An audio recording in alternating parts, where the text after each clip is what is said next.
안녕하세요. 감동사연 채널 왈카기입니다. 꾸준히 한국과 각별한 인연이 있는 외국인 분들의 이야기를 생생하게 전달하는데 힘쓰도록 하겠습니다. 이제 오늘의 사연자분 모셔볼게요. 사연자분 안녕하세요. 안녕하세요. 저는 미국에서 승무원 일을 하고 있는 나타샤라고 합니다. 제가 오늘 들려드릴 사연은 승무원으로 일하면서 느꼈던 동아시아 3국인 한중일 승객들의 특징과 관련된 이야기를 전달드리고자 이렇게 인터뷰 신청을 하게 되었습니다. 반갑습니다, 나타샤님. 한국, 중국, 일본은 비슷하면서 매우 다른 성향을 가지고 있는 걸로 유명하죠. 사연이 궁금해집니다. 이제 본격적으로 소피아님의 사연 들어보시죠. 어릴 적부터 부모님은 사람은 여러 나라를 다니며 식견을 높여야 한다는 교육 철학을 저에게 말씀하셨고, 덕분에 해외 방방곡곡 부모님과 함께 여러 나라를 여행하며 다녔죠. 그래서 저의 어릴 적부터의 꿈도 항공사 승무원이 되는 것이었어요. 저는 승무원 학교를 입학했듯 우수한 성적으로 졸업도 했습니다. 근데 저는 공부는 잘했지만 승무원이 되려면 장시간 비행을 할 수 있고 짐도 들 수 있는 기초 체력은 가지고 있어야 했죠. 근데 저는 타고나길 허약한 체질로 타고나 승무원을 준비하는 동기들보다 체력 관리와 운동에 더 많은 노력을 기울였어야 했어요. 그렇게 좀 늦기는 했지만 큰 항공사는 아니어도 조금 아래 단계의 항공사에 취직을 할 수 있었답니다. 제가 다른 동기들보다 특장점으로 내세울 수 있었던 것은 바로 동양어를 잘한다는 거였어요.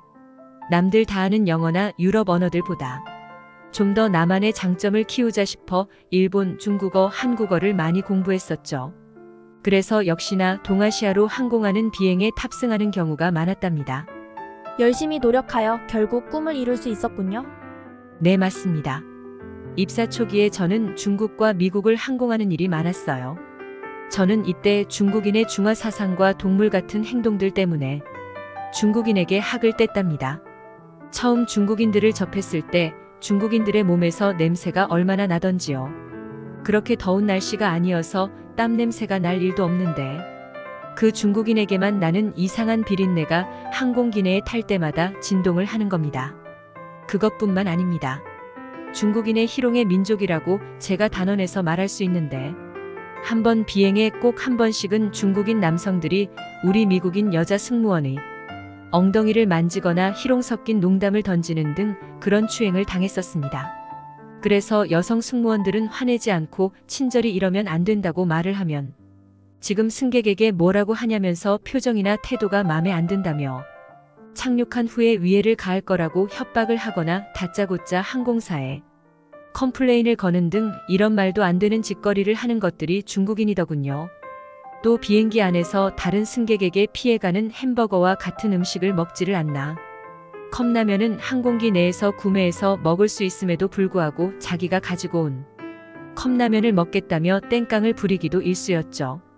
그 특유의 중국인 체취와 음식의 냄새가 섞이기라도 하는 날은 착륙해서 구토를 얼마나 했는지 모르겠어요. 이 민족은 어떻게 된 건지 화장실에 줄을 서고 있으면 앞에 줄 서 있는 사람들에게 미안하다고 얘기하고 앞으로 가서 볼일을 보는 자신을 보려보는 사람들을 이해할 수가 없다라고 말하더군요. 정말 자기 자신밖에 모르는 민폐의 민족이더군요.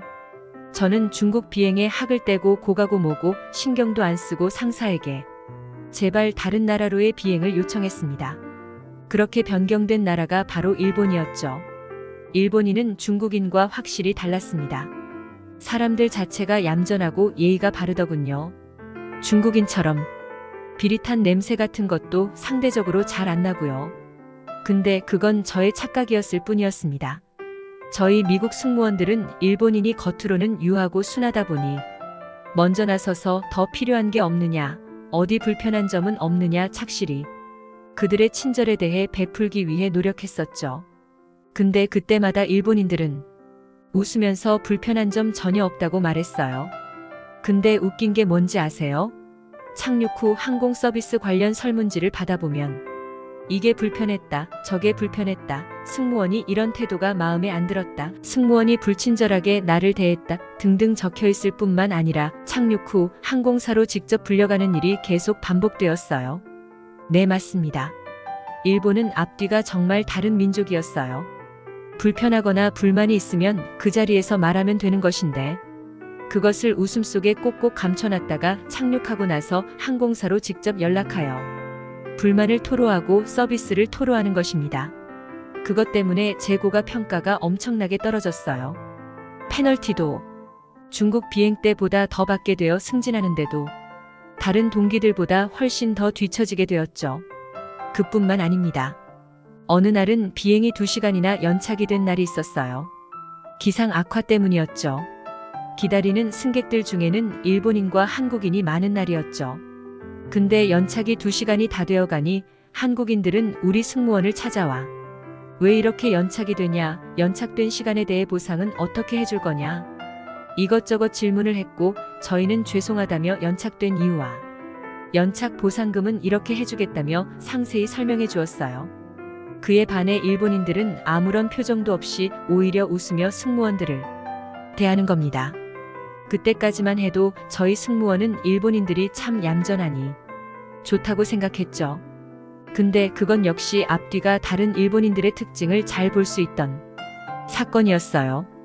한국인들은 승무원들의 상세 내용을 듣고 다른 승객들에게 이건 이렇게 해서 그렇고 저건 저렇게 해서 그렇다며 서로 정보를 공유하고 안정적으로 대기하고 탑승하며 착륙까지 별다른 문제가 없었어요.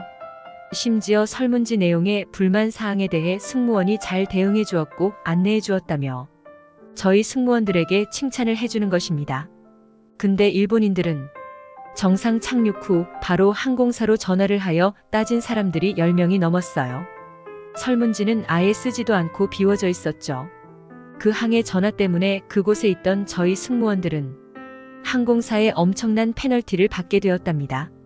예로부터 일본은 앞에서는 웃으며 뒤에서 칼을 꽂는 성향이 있는 나라로 유명했지요. 네, 딱 그 말이 맞더라고요. 저는 그러한 일본인들에 가면 인격체에 질려 있었습니다. 그렇게 비행을 계속하고 있는데 어느 날 항공사 선배가 찾아와 자기와 같이 한국행 비행을 해보는 게 어떻겠냐고 하더라고요. 자리가 한 자리 더 남아있는데 한국어를 할 줄 아는 저랑 같이 가면 많이 도움이 될 거라면서요. 중국인과 일본인에 지쳐있던 저는 오히려 선배의 제안이 반가웠답니다. 그런데 한편으로는 불안했어요.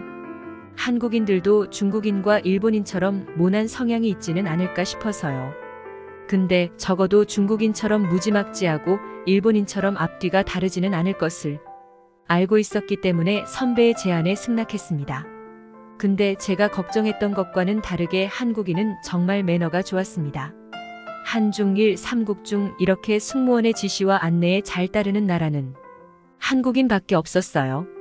별다르게 설명할 필요도 없어 알아서 착석하고 벨트 매고 풀고 이륙 전에 등받이 올리고 앞 선반 올리고 휴대폰 비행기 모두도 말하기 전에 알아서 딱딱 하더라고요. 그리고 한국인은 남의 일도 자기 일처럼 나서서 도와주는 사람이 대다수더라고요. 어느 날은 비행기 탑승을 취해 안내를 하고 있는데 취객 1명 때문에 저희 미국인 승무원이 고초를 겪는 일이 발생했었어요. 그때 누구 하나 할 것 없이 대기하고 있던 한국인 승객들이 그 취객을 저지하며 바로 휴대폰으로 경찰을 부르려고 전화하는 것이 아니겠어요. 저희 승무원을 진정시키며 다독이는 사람 1명, 경찰을 부르는 사람 1명, 비행기 탑승을 도와주는 사람 1명, 그 취객의 몸을 잡아서 못 움직이게 하는 사람 1명 이렇게 누가 시키지도 않았는데 각자 지시를 받은 마냥 움직이는 모습을 보고 저희 승무원들은 감동을 받을 수밖에 없었어요. 또 한 가지 인상 깊었던 일이 있는데 어느 날은 제가 전날 과음을 해서 갑자기 목소리가 잘 안 나오는 것입니다. 이륙을 하기 전 승객들에게 안내방송을 필수적으로 해야만 했었어요. 저랑 같이 탄 승무원은 동양어가 꽤 미숙한 후배였기 때문에 그 친구한테 맡길 수도 없어서 어쩔 줄 몰라 하던 찰나에 가장 앞좌석에 앉은 한국인 남자 한 분이 저에게 귓속말을 하며 무슨 일인지는 모르겠지만 지금 방송이 어려운 상황이 아니냐며 자기가 영어, 중국어, 일본어를 다 할 줄 알아서 방송을 대신 해주겠다고 하는 거예요. 저는 너무도 감사한 마음으로 그 남자에게 부탁을 했죠. 방송을 얼마나 정확하고 깔끔한 발음과 어조로 하던지 순간 저는 그 남자에게 감동과 더불어 반하기까지 했답니다. 그러고는 제가 착륙할 때 감사 인사를 드리러 가려고 했는데 저를 보자마자 민망하고 부끄러웠는지 밖으로 싹 나가더군요. 이래서 한국 사람들은 츤데레 민족이라고 하는가 보구나 싶더군요. 이러한 사건들이 있고 난 후 저는 지금 굉장히 만족스러운 마음으로 비행에 임하고 있답니다. 한국인들은 문제의 원인을 가장 잘 파악하고 그 사태를 효율적으로 해결하는 데에 특화된 민족인 것 같아요. 상대방이 정당한 이유와 원인을 설명해주면 이해를 하고 상대방을 위로해주기도 하며 도와주는 그 마음에 항상 감동을 받고 있습니다. 시원스러운 성격에 극한의 효율을 추구하는 한국이라는 나라. 정말로 사랑합니다. 제 사연은 여기서 마무리하도록 할게요. 감사합니다. 나타샤님의 귀한 사연 잘 들었습니다. 한국인은 모두를 미워하지만 더 미워해야 할 상대가 생기면 뭉친다라는 말이 있듯이 한국인은 정말로 극한의 효율을 중시하는 민족인 것 같습니다. 나타샤님, 앞으로 한국 비행 항상 행복만 하였으면 하네요. 지금까지 감동사연 채널 왈칵이었습니다. 감사합니다.